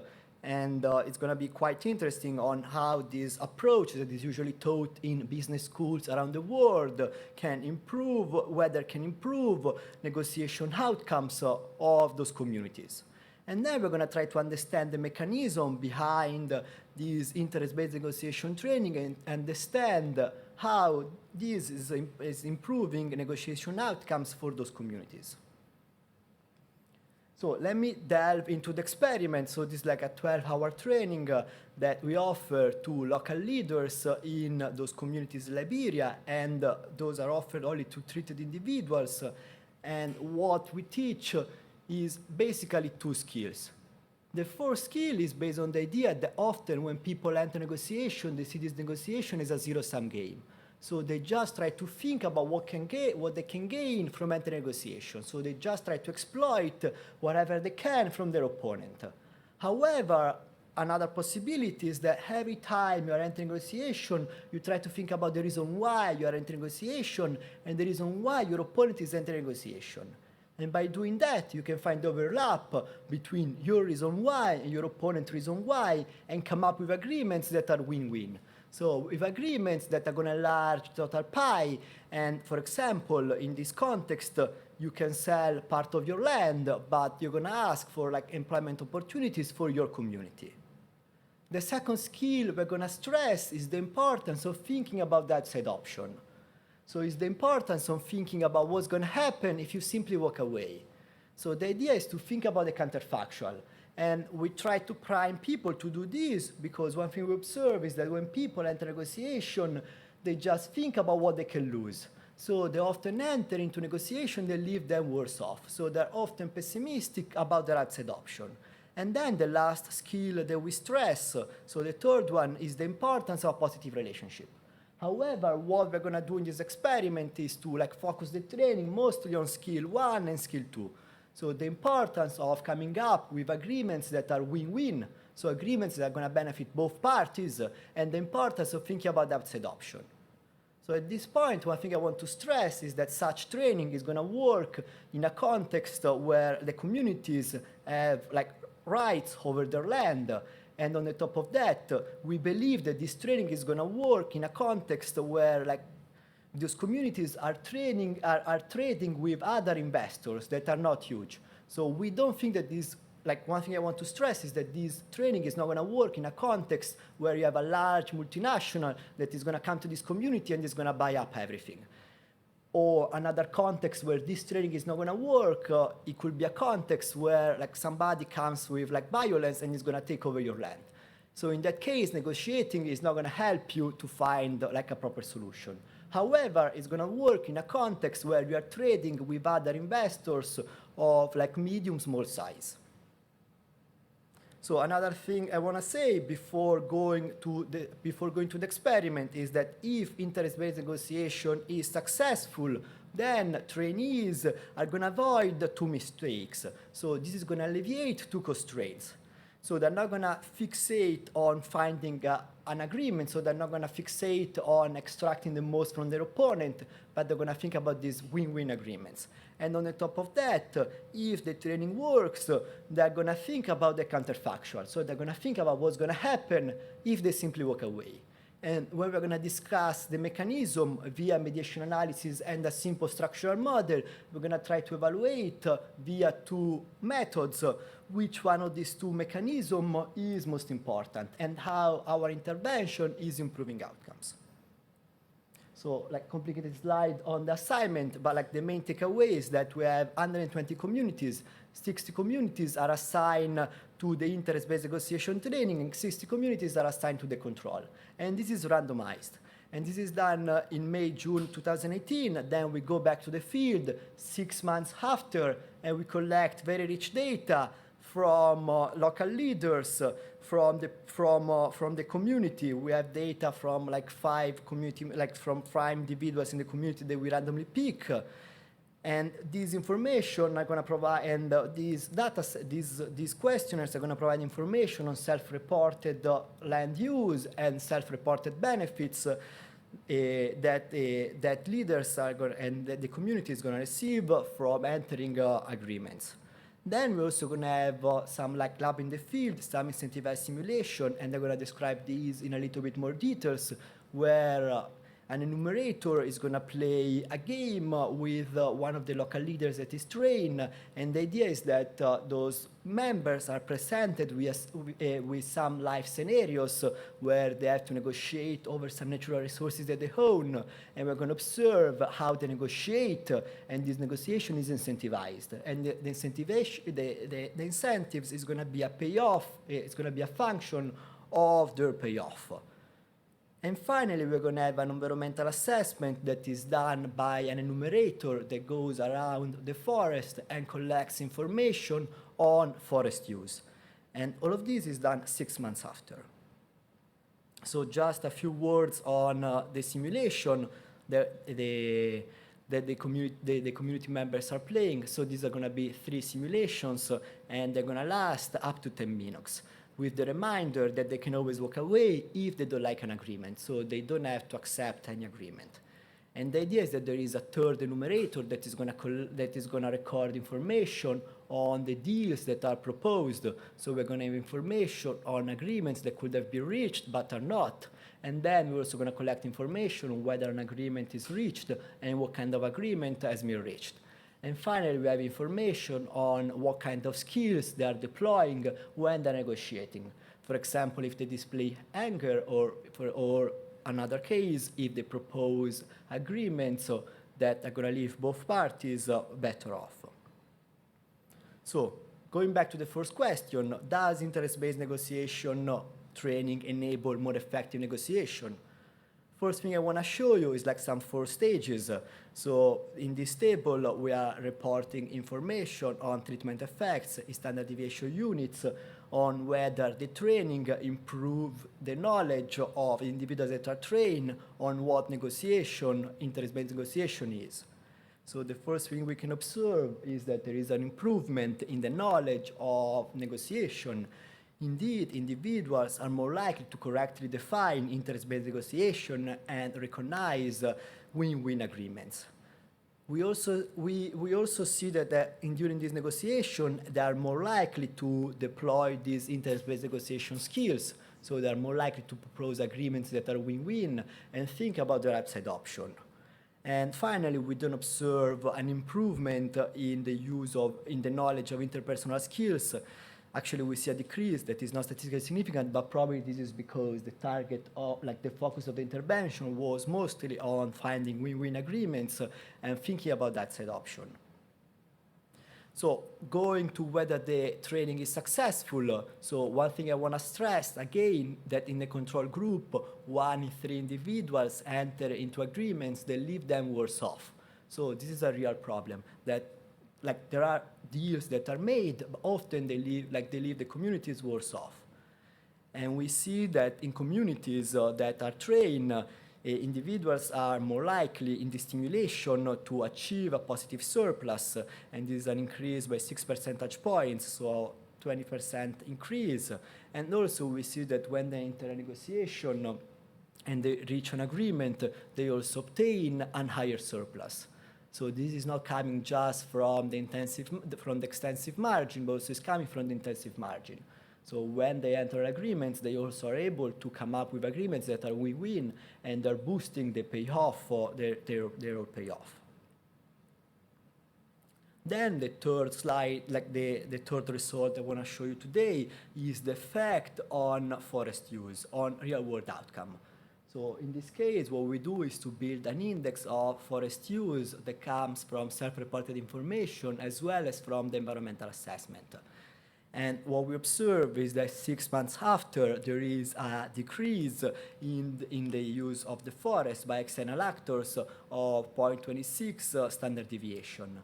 This is like a significant at 0.052 with a p-value of 0.052. And we also test for multiple hypotheses, and still is significant. But one thing we want to urge people is to take this with caution, because this is like 6 months after, and forest use is an outcome that is not easy to move, and moving this outcome 6 months after is difficult. But however, we seem to find an effect. And we see that this decrease in forest use does not come with a decrease in the benefits. Indeed, we see an increase in the benefits from external forest use, and this is an increase of like a 0.05 standard deviation. However, it's not statistically significant, but it's suggestive that those communities are reducing the use of the forest, not at the expenses of their benefits. And finally, we see that individuals, like communities that are trained, they also are more likely to engage around the forest use. So they're more likely to support rules in the communities against logging without a permission. And also we have like those questions that is capturing like a belief on what is the right thing to do when it comes to logging. And it seems that individuals do want to reduce like the logging activity. So overall, what we see is that this interest-based negotiation training works to improve negotiation outcomes for those communities. And one thing we want to do is to understand what are the mechanisms behind the training. And we're going to do 2 analyses, first a mediation analysis, and then we're going to have a simple structural model. And the thing I want to stress here is that these 2 models make different assumptions, and even making different assumptions, we're going to find similar results. So let me walk you through what we do. So in order to estimate, to do this simple mediation analysis, we create 2 indices that are going to capture the knowledge the individuals have about finding possible deals, such as recognizing the potential for win-win agreements. And the second index that we're going to build is an index of their knowledge of outside option. And we're going to try to see to what extent those 2 indices are mediating the effect of interest-based negotiation training. Those 2 indices are not randomly assigned to individuals, so the mediation analysis is going to be suggestive to what extent the training that is randomized is having an effect on the surplus from this negotiation via these 2 indices. So here, what I'm showing you first in the first row are the first stages. So to what extent the training improves the knowledge the individuals have on possible agreements they could reach and the knowledge of their upside option. And one thing we observe is that the training improves their knowledge. However, when we try to see to what extent these two knowledges are mediating the effect on the surplus from the training, we see that most of the effect is mediated via the ability of finding win-win agreements. So it seems that individuals are transmitting this knowledge mostly, they're transmitting this knowledge about finding win-win agreements to the surplus mostly through this channel and not through the ability of thinking about the outside option.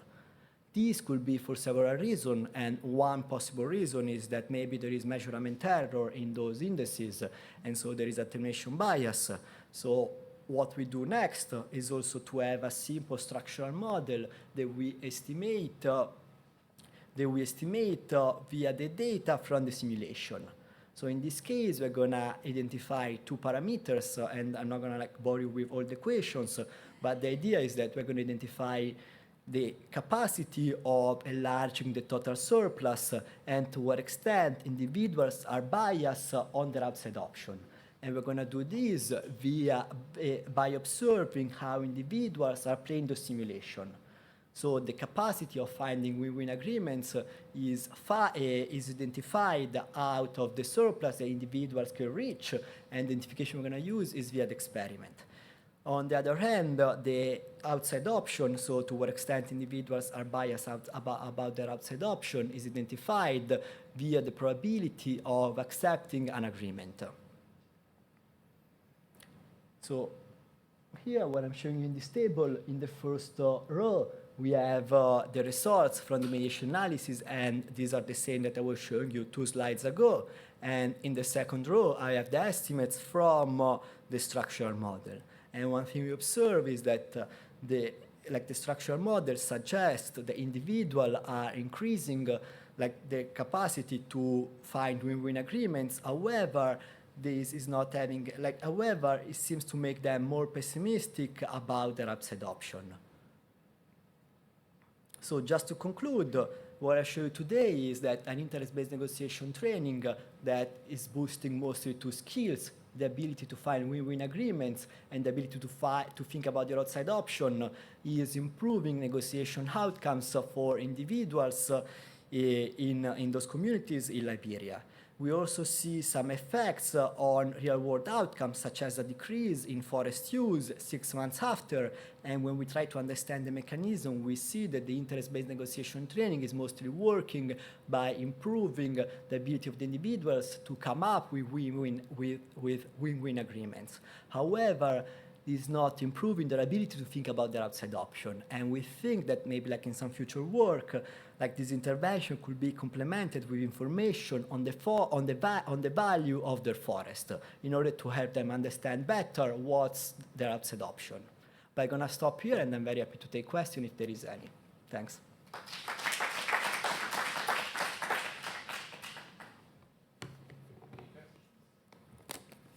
Is open? Yes.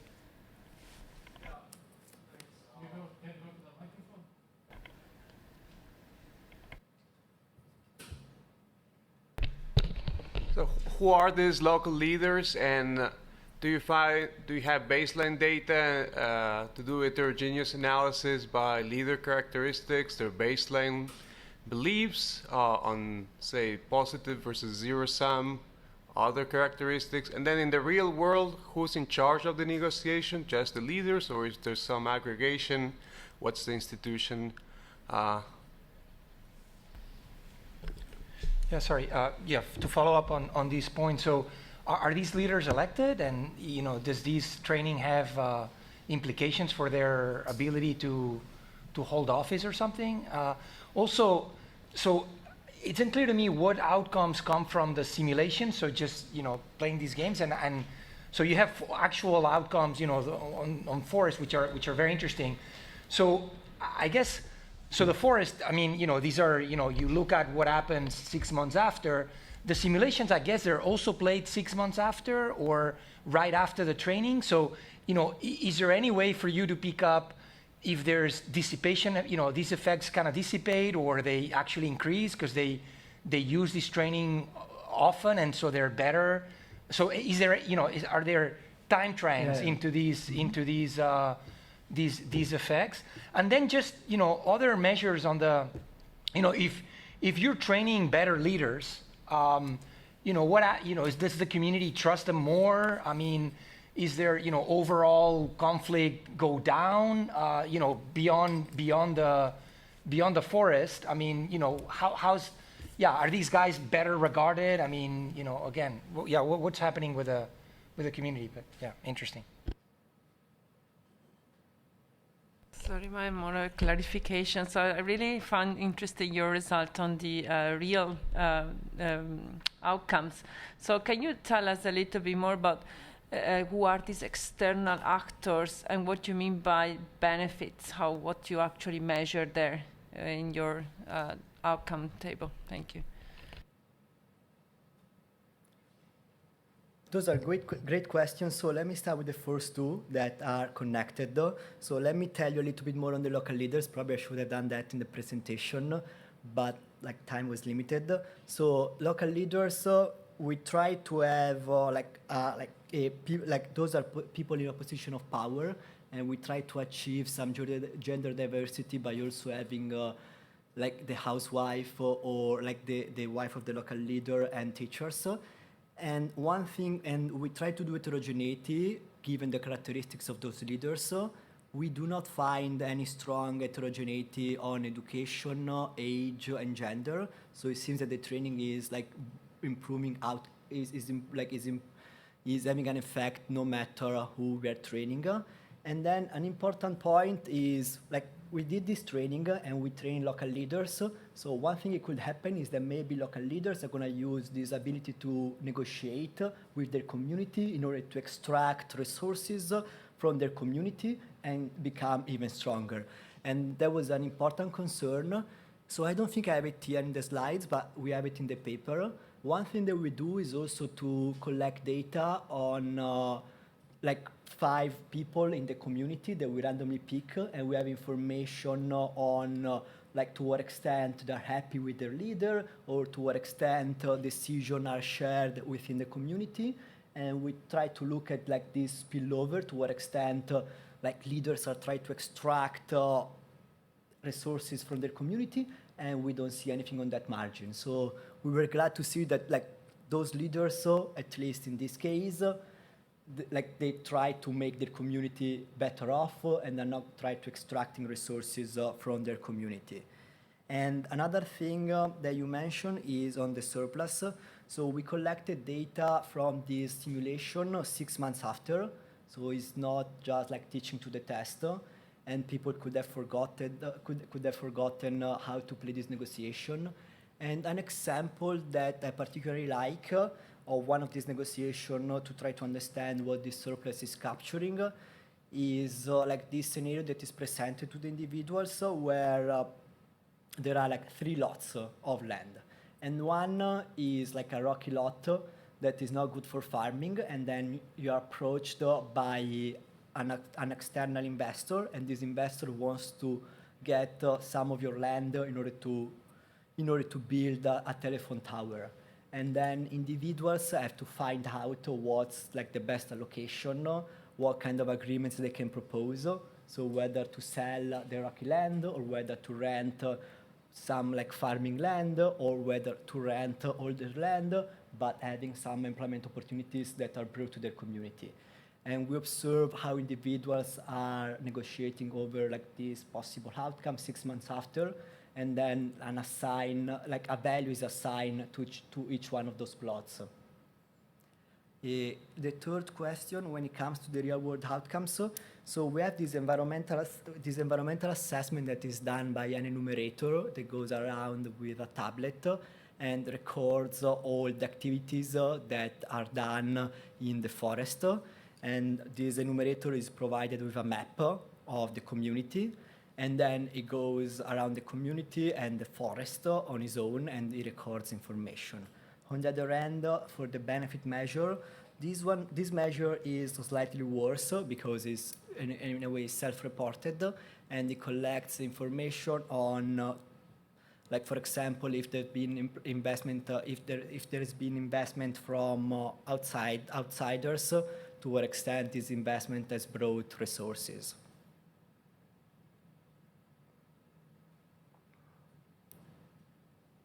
Sorry, but a bit more. Who are these outsiders? So. So yes. So that's something that I also stress in the presentation. These could be like small or medium investors, and this is important. And I want to stress this again, also for like the external validity, because this type of training is going to work not in the case that you have like a big investor with lots of experience when it comes to training and when it comes to negotiating, that is going to come and take over your land, and it's not going to work when you're going to have like some people that are coming with violence. So you can think about external investors as like, this is a long answer for a short question, but you can think about like these like small, medium investors within Liberia and outside.